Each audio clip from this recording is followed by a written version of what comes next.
Hi everyone, Sharon here with Max Senior and another episode of On the Road.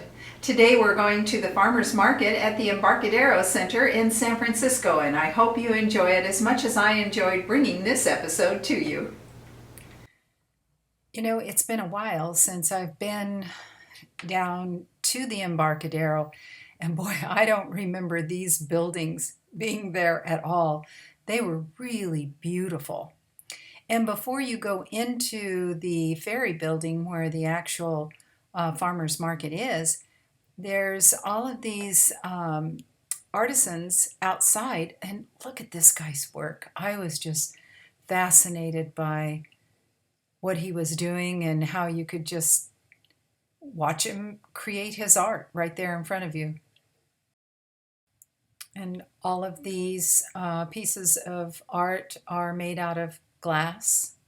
Now this is going into the ferry building. They have the names of different towns in California. Oh, and listen to this young lady. Tell me about these. So they're artistic floral gelatin. The flowers inside are made from Jello as well. We draw them using a needle and syringe injected with the color of Jello we want to project inside of the clear Jello. So it's basically a drawing made to look like a flower blooming inside a little dome. Are they not actually three-dimensional inside? They are. I see. It's three-dimensional art. It's really cool because we layer it inside. You can see the layers. So first we make the clear Jello and then we inject the colored Jello. So we have to like stab through and cut it in and then fill the cut part with the color.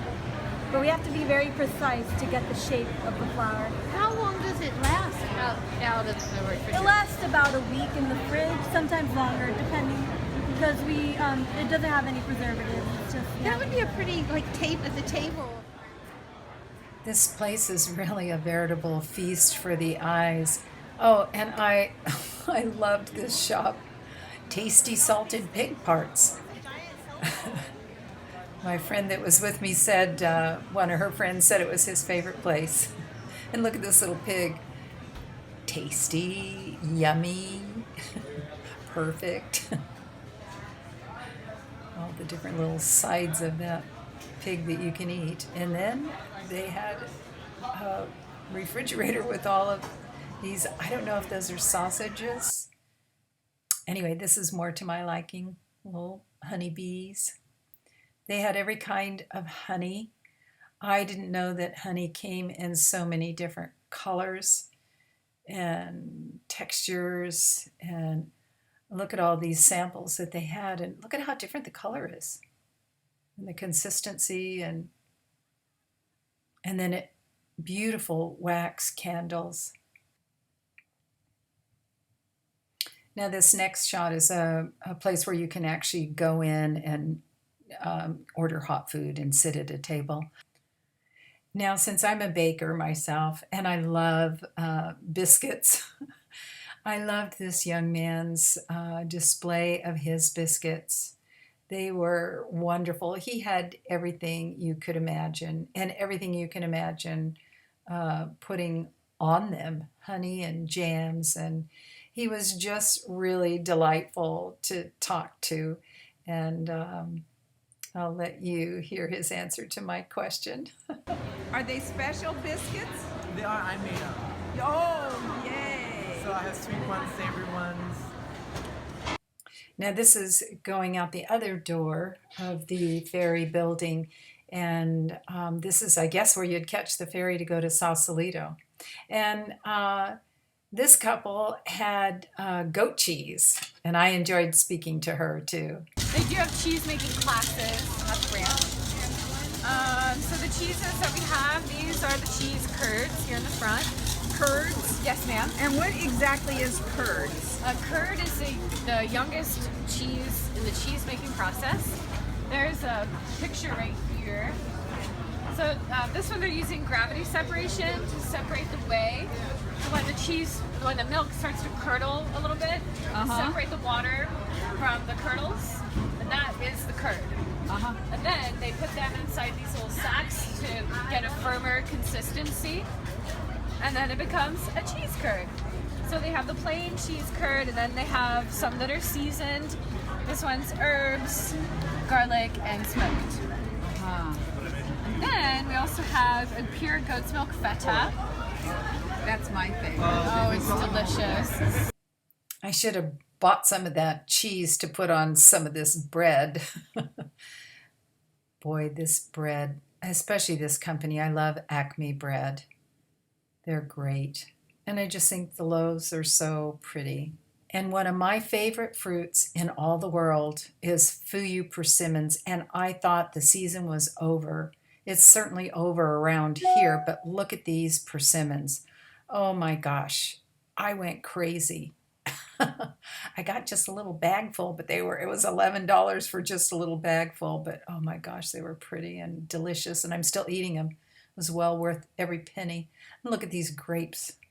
Oh, and aren't these amazing? They're called citrons, and there is no flesh inside them.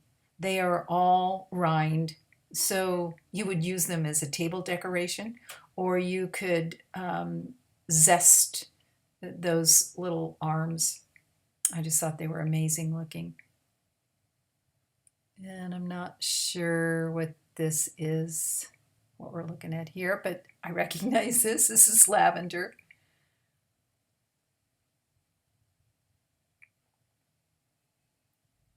And I don't know what this is either, but I just like the way they looked all displayed.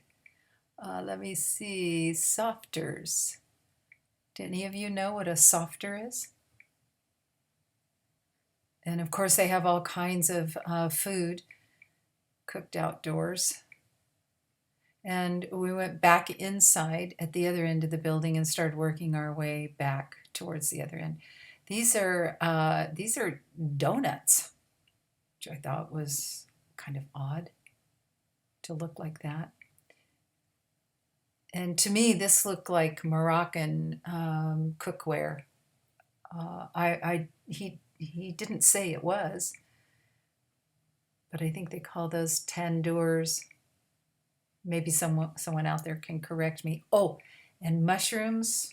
Oh my gosh, they had every kind of mushroom that you've ever seen. I had to just take a little picture of that dog. He looked like a little fat exploded mushroom himself. But they had chanterelles and portobellos. Wonderful, wonderful mushrooms. Look at these pink ones. What were they? Certified organic pink.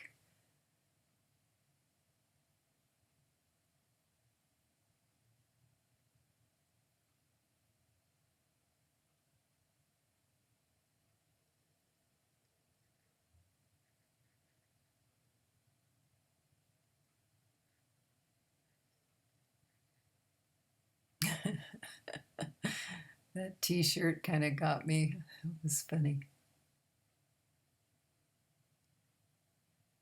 I guess their samples were really tasty. They were gone.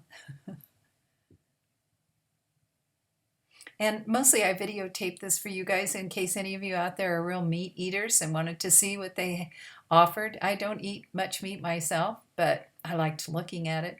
This is the t-shirt that tickled me. And of course, they have everything gluten-free if you need that. Still looks fattening though, doesn't it?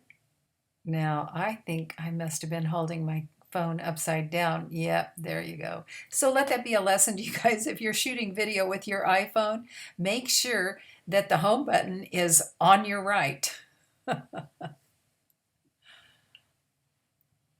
I just like seeing food laid out like this. Those of you who saw my European videos will remember that I did a lot of videotaping of foods and desserts.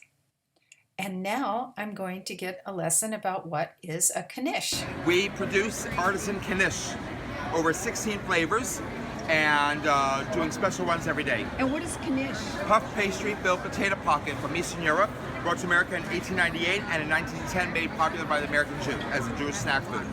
I've made it into a snack food for all people, all worlds, all types. My dough is wonton thin, unlike a regular Knish dough. Therefore, you can eat it at any temperature, and it's strictly organic, and my meats are kosher, but I'm not kosher certified.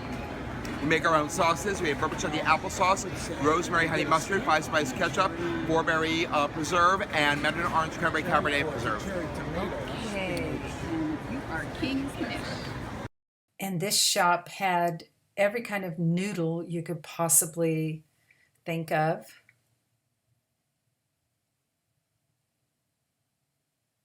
And boy, doesn't that look like interesting food. This was a tea shop, or an imperial tea court. And we really thought that was a very attractive place. If we would have had more time, we would have enjoyed being in that atmosphere. Of course, one of my favorite places always nurseries and florist shops and garden shops. And of course, they had a lot of orchids.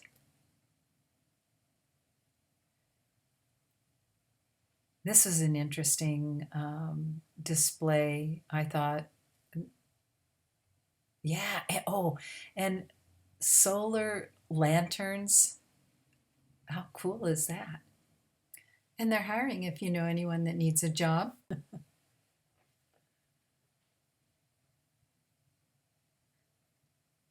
Really interesting little jars and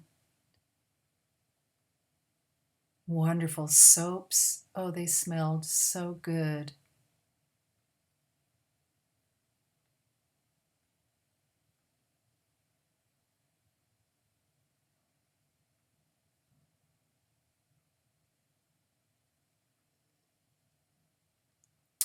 I love these little books.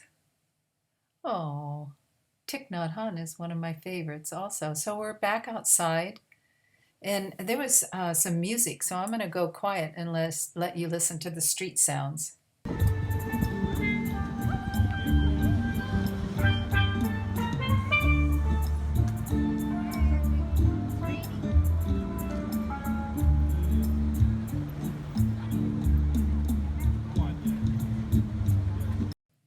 Now I'm walking towards Mission Street, and I'm going to go up Mission to go back home.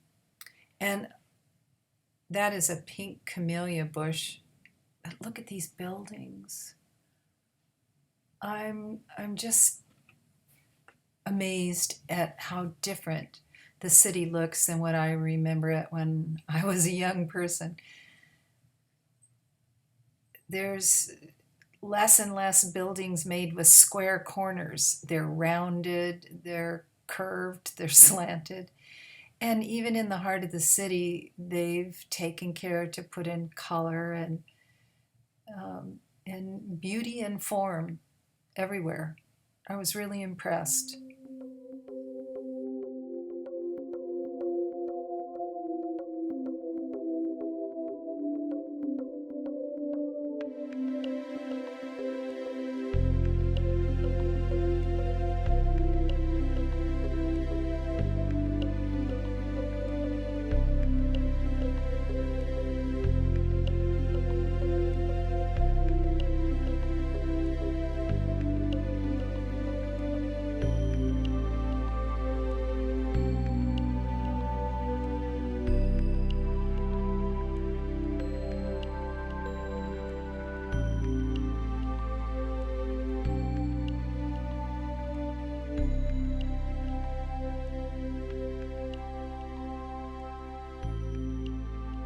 So that's it for this episode of Maxine, You're on the Road. I hope you've enjoyed it, and I hope you'll share this website with anyone you think could benefit or be entertained by it. Thanks a lot.